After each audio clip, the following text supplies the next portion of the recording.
বেগুন দিয়ে, ডাঁটা দিয়ে, আলু দিয়ে আর পেঁয়াজ একটু ছিল দিয়ে দিয়েছি, পোস্ত। কারণ এটা একটু ঝোল ঝোল খাবে, ডাঁটা আমার ঝোল ঝোল ভালো লাগে, মাখা মাখা নয়।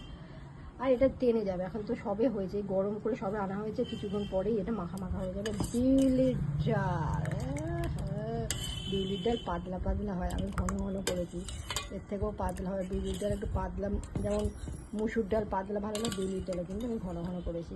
ওরা খেতে চায় না, এটা তো ওরা বুঝবে কি এই স্বাদ, যাদের যেটা স্বাদ বুঝবে সেটা।